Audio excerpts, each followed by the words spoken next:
When you start your journey to the cloud, especially in Azure, you start with Azure Subscriptions. But what is an Azure subscription? What different types of Azure subscriptions do we have? What are the different states of Azure subscriptions? What that is going to affect my billing, in this case, at the end, with different Azure subscriptions and different types of Azure subscriptions. What are the administrative roles that I can associate with our subscription? In this case, a part of security. And at the end, a lot of questions that I have, or in this case that I answer, is what are the best way to implement our subscriptions? What is the model that I should implement? What is the architecture that I should implement regarding my Azure subscriptions for my organization?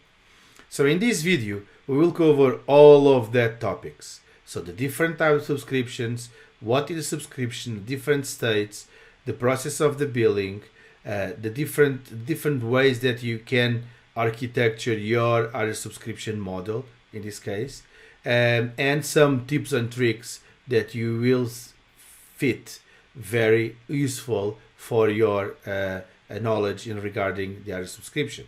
Okay, so let me introduce myself. If this is the first time that we are meeting, hello, my name is Marcos Nogueira. I'm an Azure MVP, and here at the Azure Centric is where I spread my passion about cloud technologies, tips and tricks, Microsoft certification, and some career advisor. Remember to like this video and subscribe to the channel to help us to spread more content through the internet. If you are listening this on a podcast, subscribe to the channel as well. If you have any question or you would like to see any other topic, just leave it a comment below to help us out, and I will respond to all of those comments. So let's jump into the video now.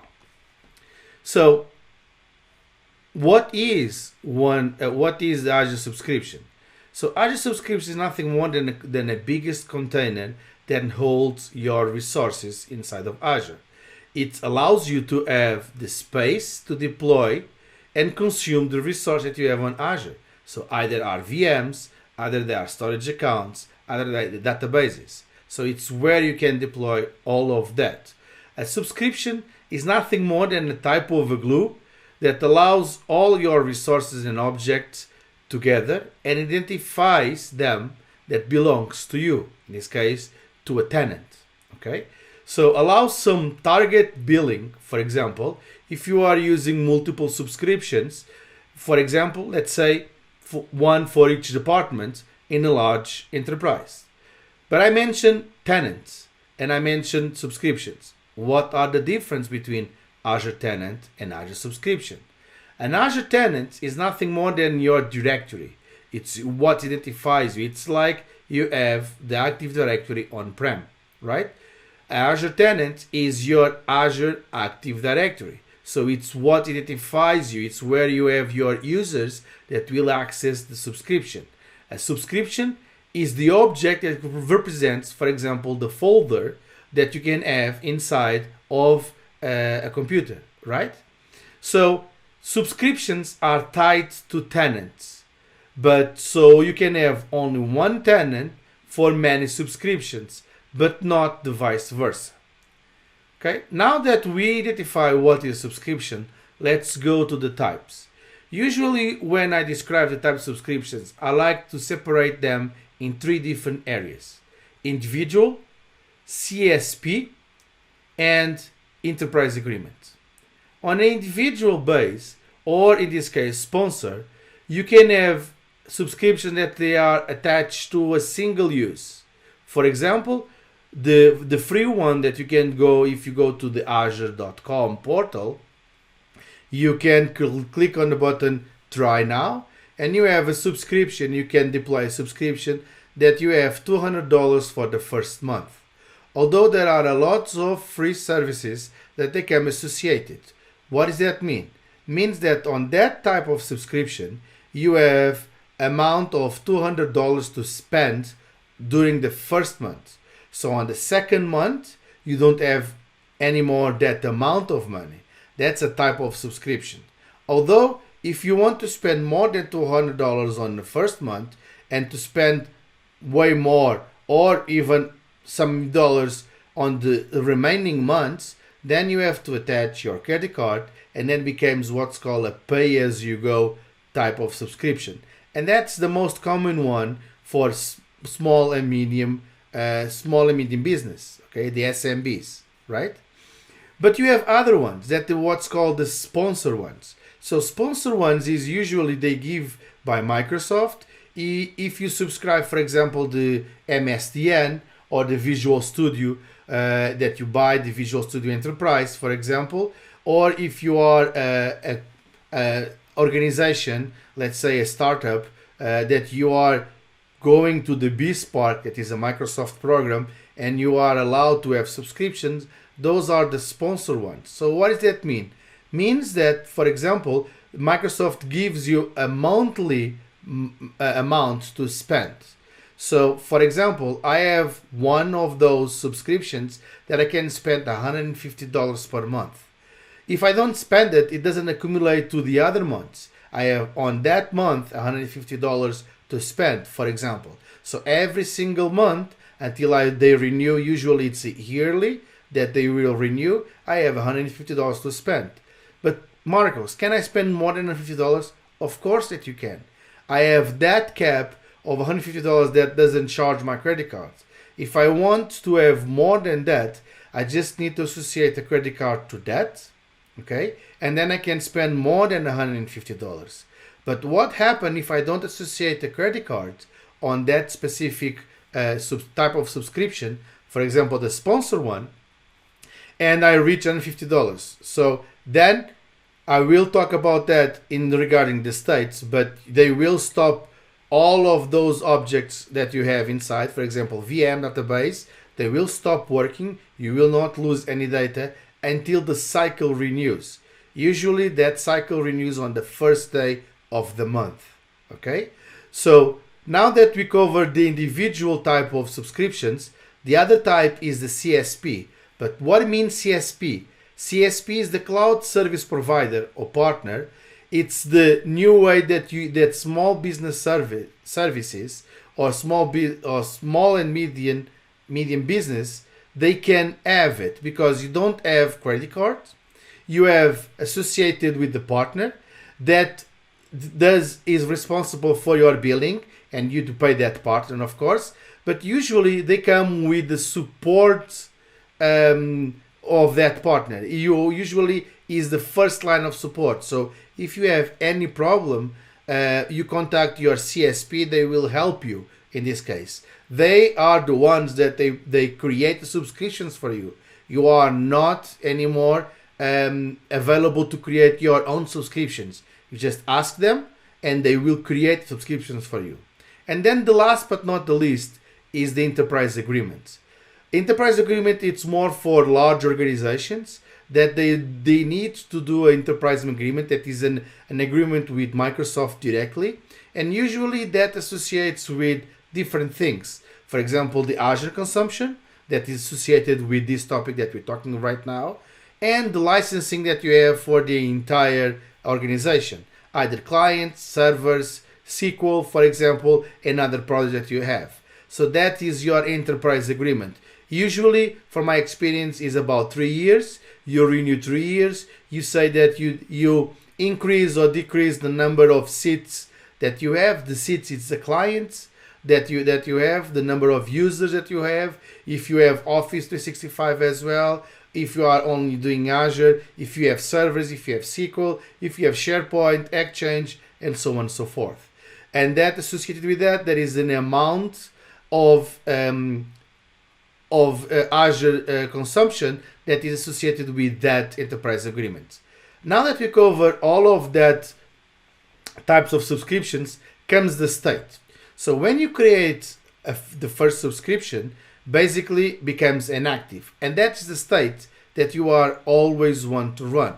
So what does that mean? The active state means that the subscription is active.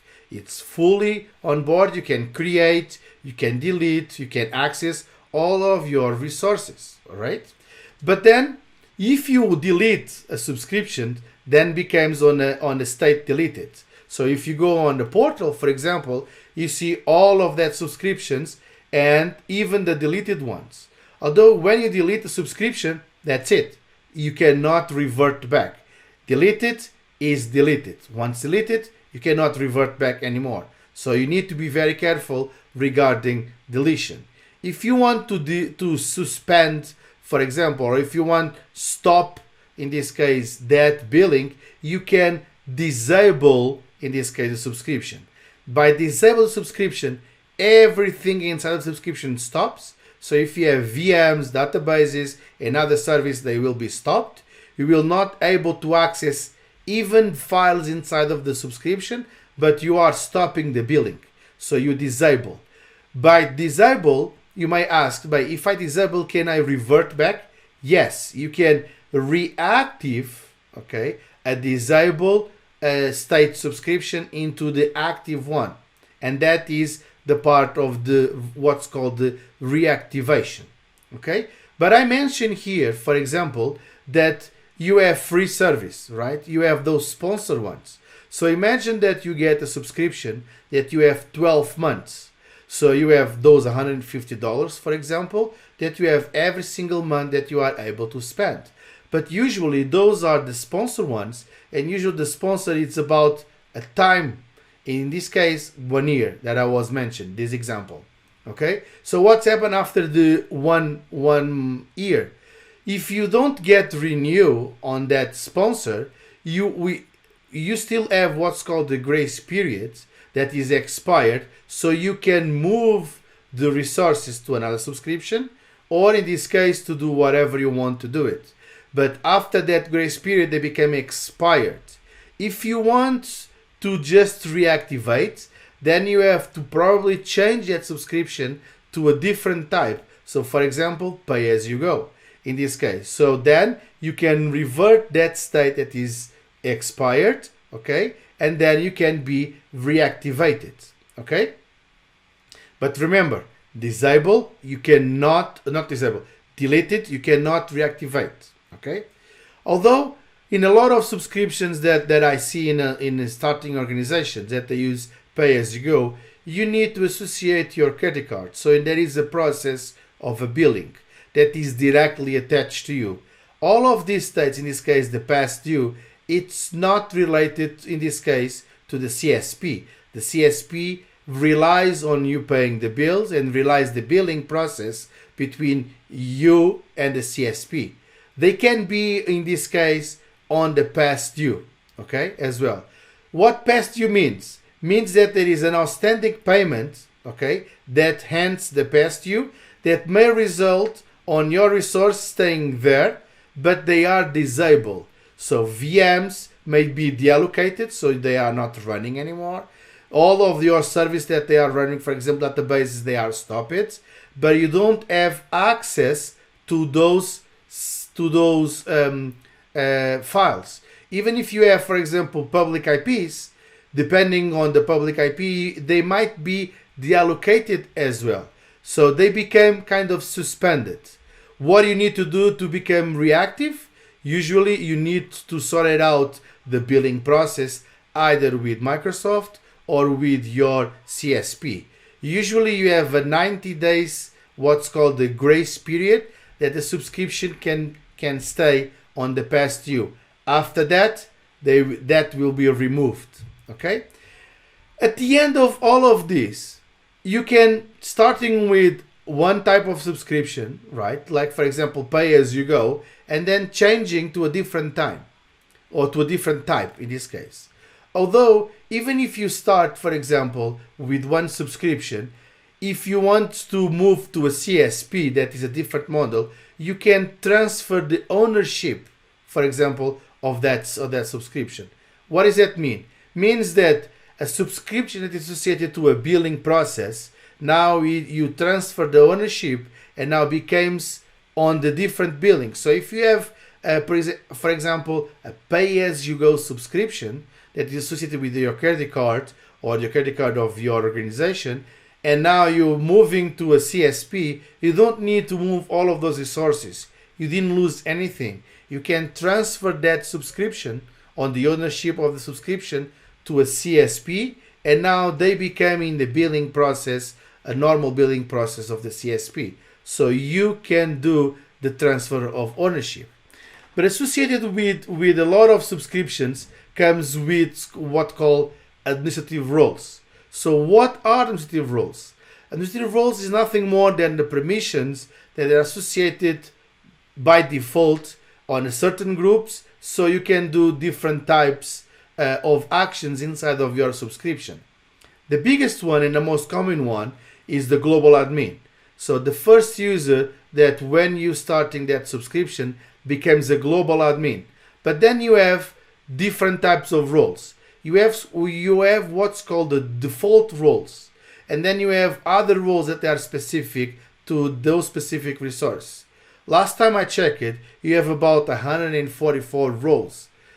Don't worry, I will not talk about all of those roles on this video, because then it's going to be like a 3 or 4 hours video, and that's not the intent of this video. This is just to explain a little bit more in depth what is Azure Subscriptions and everything around it.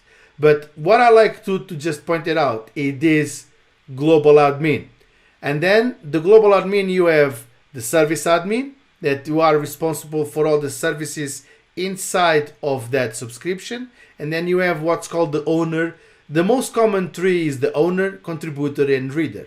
The owner allows you to be the owner of all of your resources. So means that you can create, you can delete, you can move, you can rename it if that allows. You can do whatever you want because you are the owner of that resource, right? A contributor, usually it's very similar to the owner, although you can create but you cannot delete. So it's a good practice to have very few owners inside of your subscription, and if anyone that needs to create that type of resource, then you can assign the contributor. A reader, it's good, for example, if you need to just give a read permissions for troubleshooting or for any other type of access, they can see the object, they can usually start a VM, stop a VM, something like that, but they cannot delete and they cannot change, in this case, that type of object depending on the object that we're talking about. Okay, but those are mainly the four administrative roles that you have inside of subscription. Okay, let's talk about the billing. I mentioned here that when I was defining the subscription, that you can have different billing even inside of the subscriptions. Yes, you can. A lot of ways that you can create subscriptions, depends on way that you are implementing. Okay, so the best scenario to implement the subscription is to have the reduced number. I see a lot of organizations, because you can create multiple subscriptions inside of the same tenant, that I see organizations where you have like 20 subscriptions, 16 subscriptions, and so on and so forth. Sometimes you have to remember, each subscription you have administrative roles. What does that mean? Means that even if you have a user, okay, that is exactly the same, that is attached to your tenant, you have to give permission X amount of times by your subscriptions. So if you have, for example, 16 subscriptions, you have to give that user that you want, a new user, you have to go to 16 times, each one to one subscription, and give an owner, for example. So that is two overhead or administrative role. So usually what I advise and the best practice is to reduce that number of subscriptions. So why you create subscriptions in this, that's the question. You can create regarding your billing. So for example, if you are a large organization and your organization, they have R&D, so research and development department, and they are constantly need access to the subscription. So in this case, you give them owner. There is no point for you and too much administrative work for you to give a little bit less permissions, for example, contributor, right? Because they are constantly creating resources, deleting resources, creating resources, deleting resources, and so on and so forth.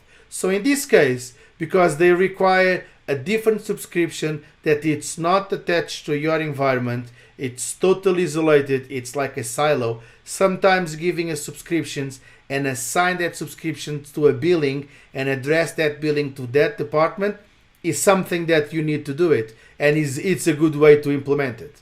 Another way is when you need to address those subscriptions and you need to connect to your on-premise. That's a little bit more complicated because now you are connecting your on-premise to your Azure subscription, and now you need to have services. And usually on-premise, on our data center, we have different environments. Usually we have three, like the test, the dev, and the production. So how I can create my organization around the subscriptions, the number of subscriptions regarding these type of environments. So if you want to have what's called the hybrid mode, that you want to connect your on-premise to your Azure subscription, then what I recommend is you to start with 4. Why 4? So first of all, you create one subscription. That's what I call the tier 0 model. So that is the model that I'm explaining right now. So the tier 0 model, it allows you to have one subscription that we have all of your shared services. What does that mean? It means that on that subscription, I will have my Active Directory. I'm not talking about Azure Active Directory. I'm talking about expanding my Active Directory on-prem to the cloud. Okay, so meaning that I'm connecting my Azure subscription, my Azure to my on-premise. And by doing that, I have domain controllers on that subscription that allows me to just have servers running in my Azure world, right?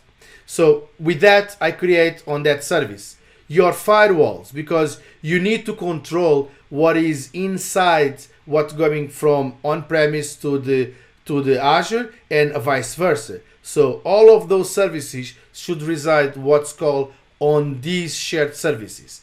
These shared services allows you to control the number of administrators and the number of people that you want to just have that. That is what I call the core services inside of Azure. So that's why I have a different subscription for that. The reason to create, it's nothing more than security and to not allow anyone besides the IT admins to have access to that subscription. And then I can create my dev subscription, my test subscription, and my production subscription with different resource groups inside, and then I can assign different permissions for different types of workloads. Those, the production, the test, and the dev, they can connect directly, and they will be connected directly to that shared subscription. So there is no connection directly from on-premise to dev, or on-premise to test, or on-premise to production. They need to go directly, or they need to go through the shared service or tier 0. And with that, I can control way better what I want to have only exclusive on production. So by doing this, by creating a subscription that is for production and the other one for tests, for example, I can say that yes, the tier 0 can access the dev, and the tier 0 can access the tests, and the tier 0 can access the production, but the production will not access, in this case, the test or the dev. So I can segregate those. The reason why is because I'm creating containers. It's nothing to do with VNets. I will explain that on a different video when I'm talking about specific about VNets with examples. Let me know if you like this video. Let me know if you have any other questions regarding subscriptions. I hope that you like it. If you like it, give a thumbs up, and I hope that I can see you on a different video.